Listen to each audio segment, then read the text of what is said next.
Podcast do Transporte. Esse ano nós temos 2 marcos regulatórios importantes sendo resolvidos: o do transporte público urbano e do transporte rodoviário de passageiros entre estados. Aqui no podcast do Transporte já mostramos em mais de um episódio o andamento dessas novas propostas legais, e a previsão é haver ainda mais umas tantas discórdias. Vamos então ouvir um decano do setor, o vice-presidente da Associação Nacional de Transportes Públicos, a ANTP, Cláudio de Sena Frederico, para saber dele. Afinal, Cláudio, esses novos marcos, principalmente o da ANTT, já vão nascer jurados de processos? Não sei como é que a gente consegue sair desse fato, mas assim, por pior que seja um marco, ele tem uma vantagem muito grande a não ter um marco, que é o seguinte: as pessoas conseguem fazer essas críticas objetivamente, não conseguem dizer é um item tal que não está bom. Quando você não tem um marco, você não sabe nem o que criticar. Então o marco, ele se dispõe a ser aperfeiçoado.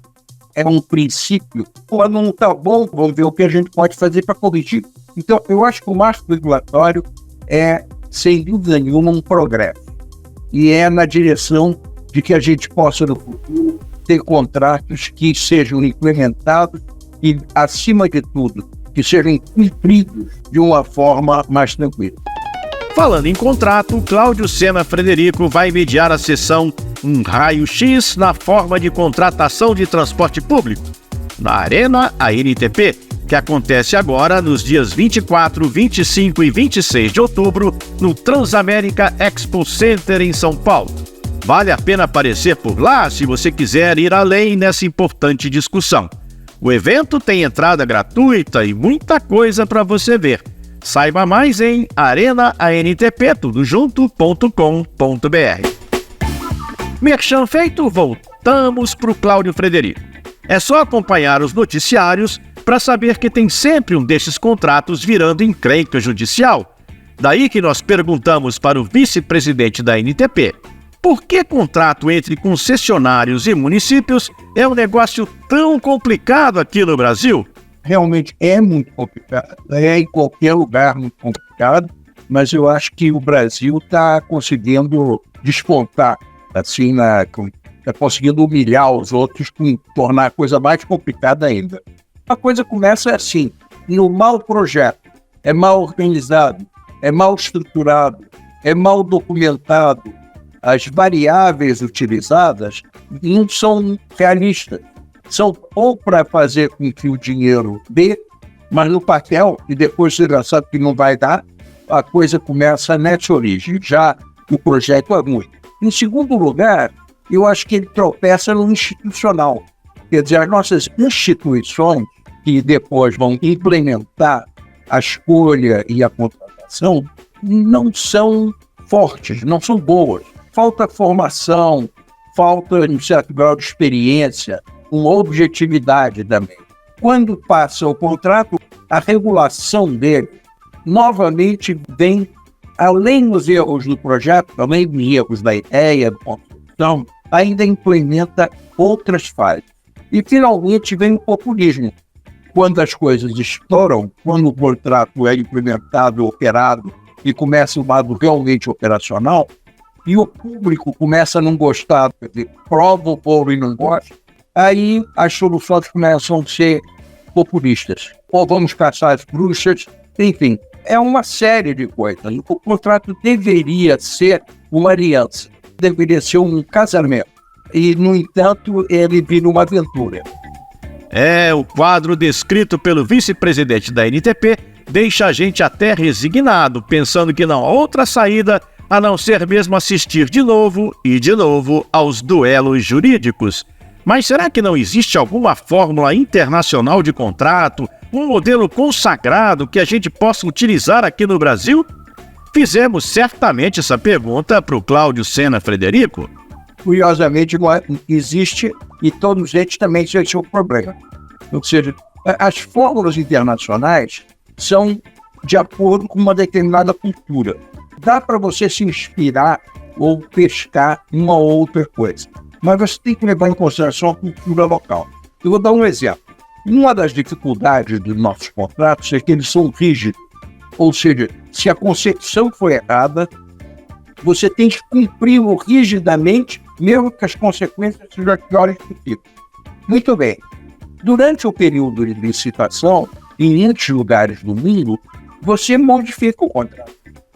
Daí você descobre que as pessoas estão fazendo propostas críticas e você reúne e modifica o contrato, negocia.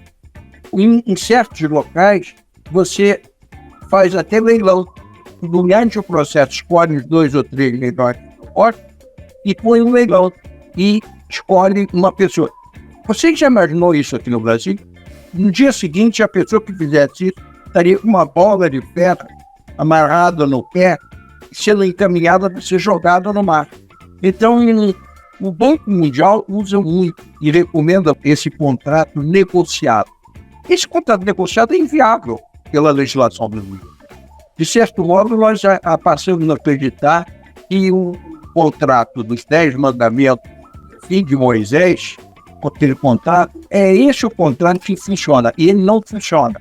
Porque, inclusive, ele pode até chegar ao fim, mas no período de anos de utilização desse contrato, o mundo muda e você não consegue mexer no que foi contratado. Então, o problema é esse. Cláudio de Sena Frederico destaca ainda um outro aspecto da relação contratual entre as empresas privadas de transporte e o poder público: a falta de equilíbrio entre os direitos e deveres das duas partes. Nós contratamos serviços de transporte e obrigações do operador e quase nenhuma obrigação do poder público. No entanto, o transporte público, principalmente aquele que opera nas ruas, depende das ruas. E as ruas, o operador não comanda. Quem comanda é a cidade. Então a cidade contrata alguém para fazer uma coisa que boa parte da qualidade vai depender do que a prefeitura fizer na cidade, mas não está incluído no contrato. Por exemplo, disciplina de trânsito. Quem impõe a disciplina de trânsito é a prefeitura. O ônibus anda nessa rua e sofre as consequências desses fatos. O estacionamento irregular, a ocupação de espaço que ele deveria passar, a violência, esse esquema de queimar ônibus, que tal? Como é que o cara que tem ônibus vai evitar que queimem o ônibus? Em Londres, por exemplo, é um dos lugares onde as pessoas mais estudaram e modificaram a forma de contratação. O operador tem a obrigação de passar dentro de uma certa regularidade pelos pontos de ônibus. Se ele não faz isso, mas o trânsito não está dentro do previsto no contrato, ele não é penalizado por isso. Consequentemente, a cidade corre atrás para da próxima vez a rua estar em melhores condições. Se alguém abre um buraco na rua, você desobriga o operador e a cidade corre atrás do buraco na rua. Então, ou seja, se você bota 2 pessoas numa gangorra de pesos equivalentes, a gangorra funciona melhor, né? Tá aí um outro aspecto importante de debater, de questionar, de pensar e repensar.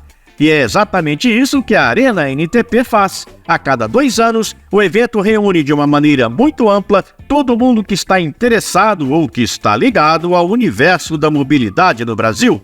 Porque é ouvindo pontos de vistas diferentes e enxergando as várias facetas de um tema tão complexo que a gente pode propor e concretizar novos caminhos. Fica então aqui o convite. A Arena NTP vai ocupar o Transamérica Expo Center na cidade de São Paulo nos dias 24, 25 e 26 deste mês. Tá chegando!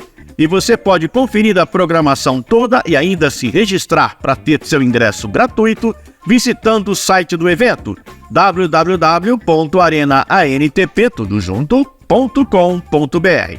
Aliás, a turma toda do podcast do transporte vai estar lá. E de repente a gente tem até a chance de bater um papo bom, hein? Podcast do Transporte.